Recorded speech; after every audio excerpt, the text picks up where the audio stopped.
Let's continue with infrastructure. Let's start with healthcare. Health. Health is a state of complete physical, mental, and social well being, and not merely the absence of disease or infirmity. Yes, so in the word of WHO, World Health Organization, health is a state of complete physical, mental, and social well being, and not merely the absence of disease or infirmity. Let's discuss with an important points about health and health infrastructure.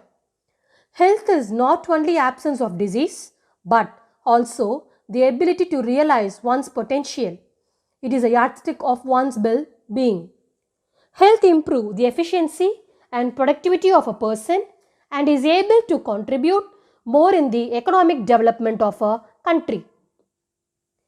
It is the responsibility of the government to ensure that health facilities are accessible to all the people. It is difficult to define the health status of a nation in the terms of single set of measures.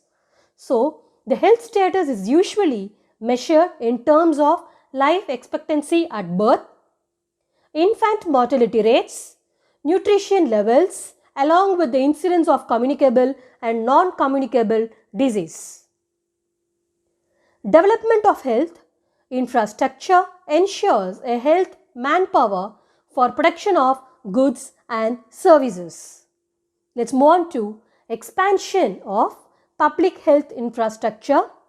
At the village level, a variety of hospitals, technically known as primary health centers, have been set up by the government.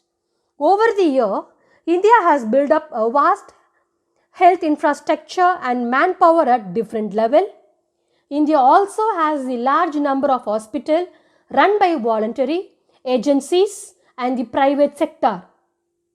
Number of hospitals and dispensaries increased from 9,294 to 45,978. Nursing personnel increased from 18,054 to 23.44 lakh. Allopathic doctors increased from 61,800 to 9.2 lakh. So, expansion of health infrastructure has resulted in the eradication of deadly disease like smallpox and near eradication of polio and leprosy. Role of private sector. More than 70% of the hospital in India are run by the private sector. Private sector control nearly 2/5 of beds available in the hospitals. Nearly 60% of dispensaries are run by the private sector.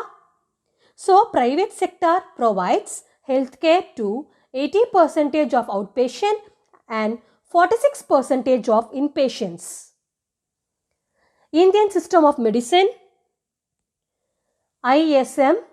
India has its own well-developed alternate system of healthcare, namely Ayush, consisting of 6 systems: Ayurveda, Yoga, Unani, Siddha, Naturopathy and Homeopathy.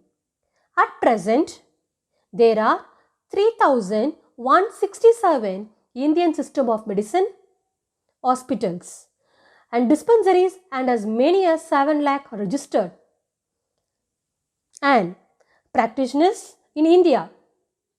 ISM has a huge potential and can solve a large part of our healthcare problem because they are effective, safe and inexpensive. Women health. Women constitute about half the total population in India. They suffer many disadvantages as compared to men.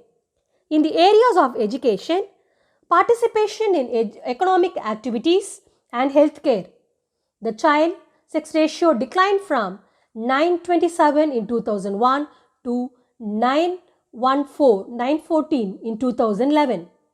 Around 3 lakh girls below 15 years of age are not only married but have already born children at least one. More than 50% of married women between the age group of 15 and 49 have anemia and nutritional anemia caused by iron deficiency, which has contributed to 19% of maternal death. Abortions are also a major cause of maternal morbidity and mortality in India. So, at the last, critical assessment of health infrastructure, inequitable distribution of health services, communicable diseases, poor sanitation facilities, lack of manpower, malnutrition, role of private sector. Yes, the first one, inequitable distribution of health services. So, the existing health system suffer from inequitable distribution of institutions and manpower. About 70% of India's population lives in rural area, but only 20% of total hospitals are located in the rural area. So, most of the modern health facilities are available only in the urban areas. The second one, communicable diseases. Increasing attention is urgently needed for the prevention of communicable diseases. Third, poor sanitation facilities. Sanitation facilities are extremely poor in both rural as well as in the urban areas. 30% of houses in urban areas do not have toilet facilities, and the condition in the rural area is even worse.